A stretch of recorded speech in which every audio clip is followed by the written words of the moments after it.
Is this all right? Okay, I'm just gonna pretend I'm doing like karaoke or something. I was 16 when I spent my weekends making sandwiches at a local Vancouver soup kitchen.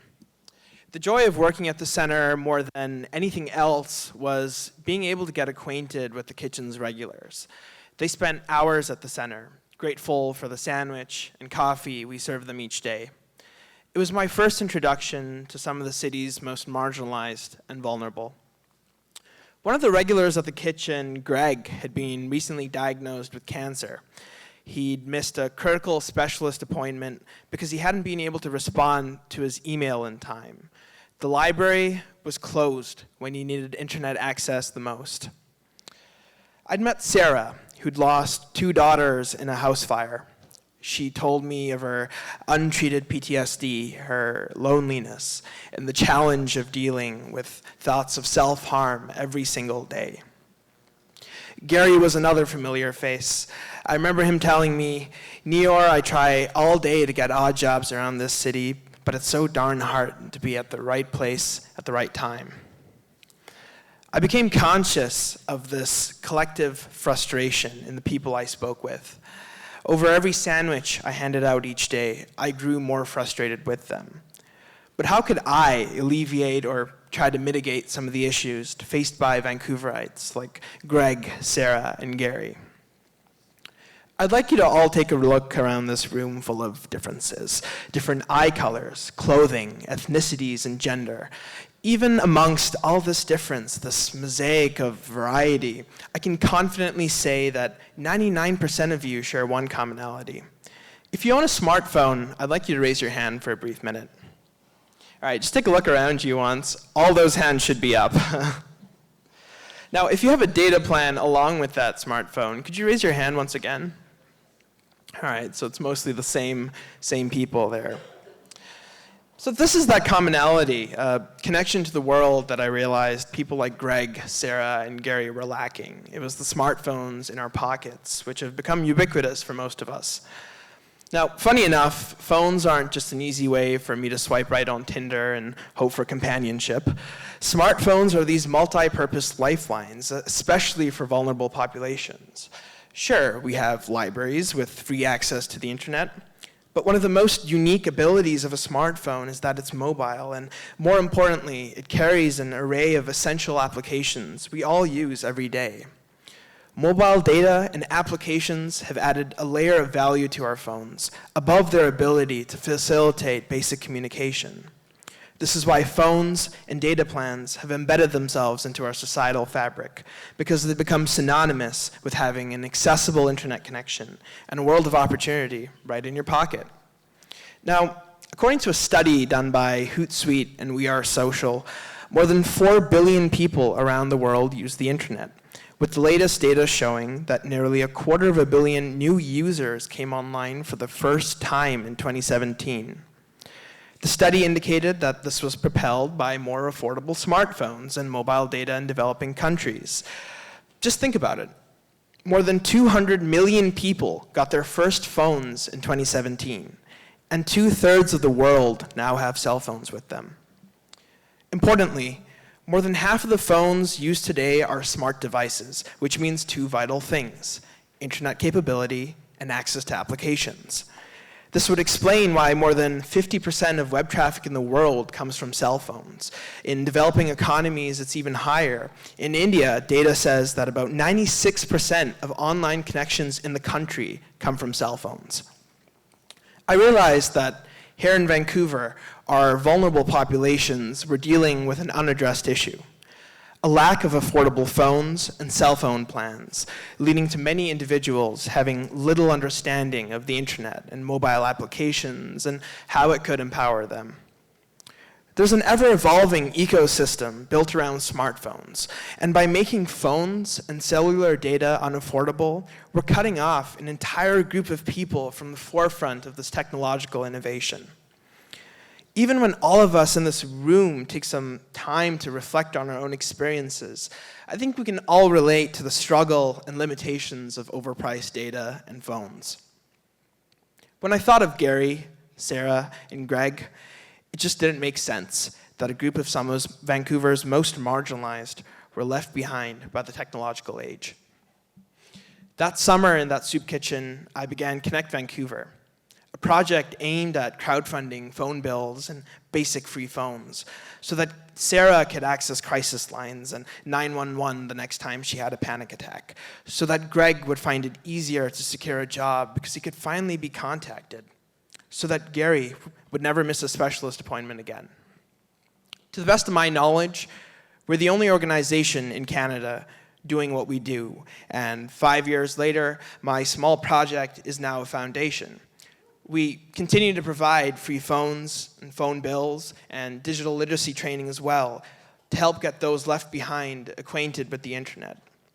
But you know, in 2020, an organization like mine shouldn't have to exist in a place like Vancouver.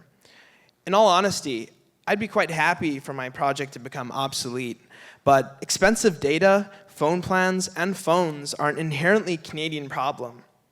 It's time we looked at these things less as privileges and understand what causes the effect I like to call the Great Canadian Digital Divide.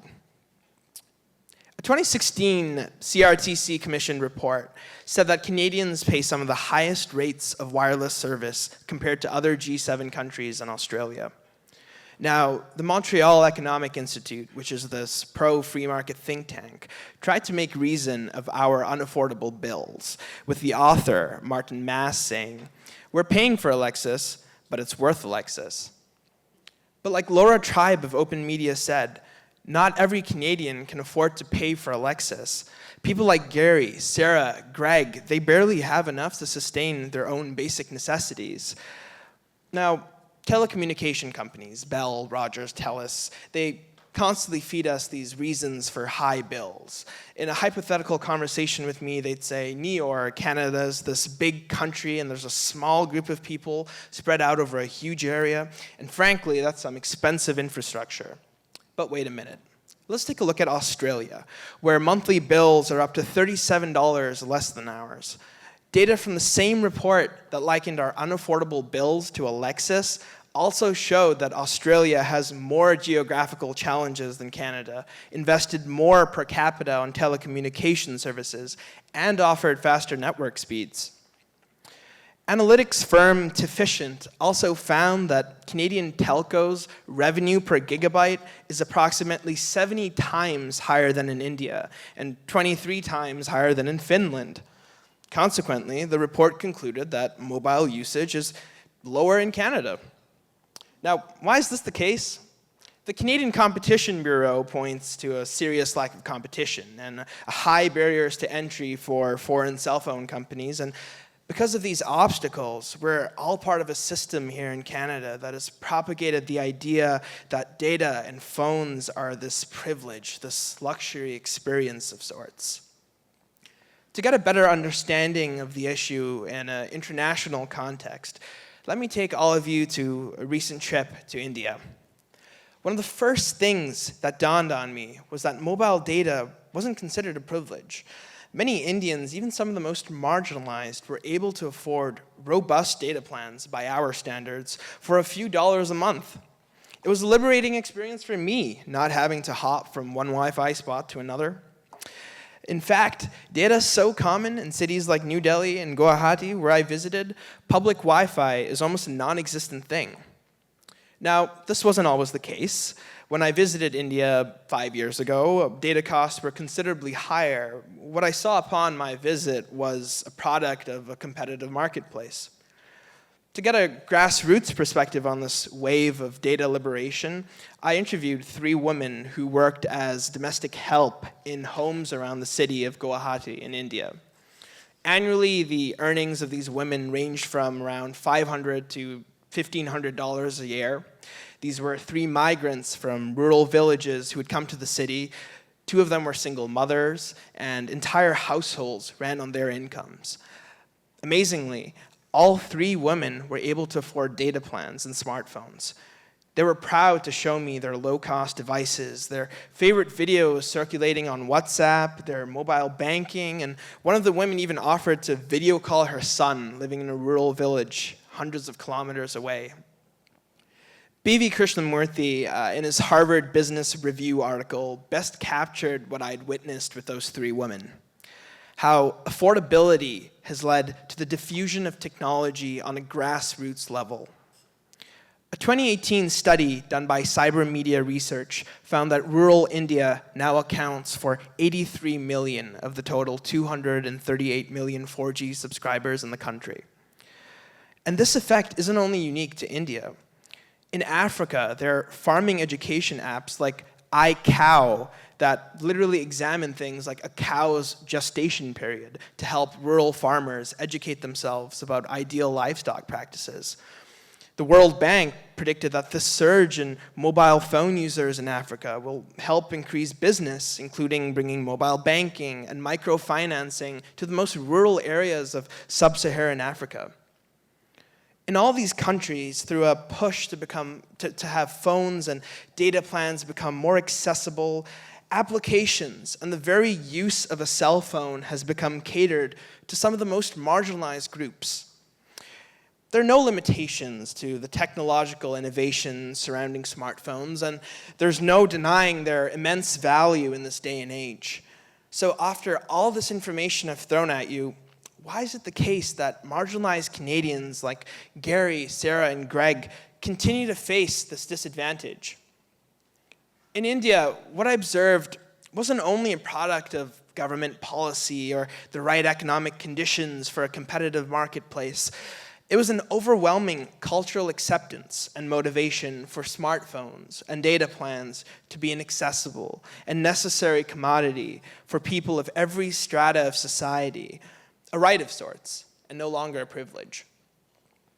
Like we've witnessed in the rest of the world, be it India or Africa, this access to technology provides the impetus for innovation across demographic profiles. The resulting exchange of knowledge leads to untapped opportunities and provides a platform and a world stage for creative expression, ideas, and the possibilities really are endless. By continuing on our path here in Canada, we're excluding Canadians who could benefit most from the technological age.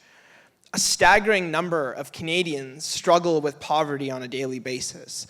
William Kennard, the ex-chair of the FCC, used the term digital dark ages for people left out of the digital revolution.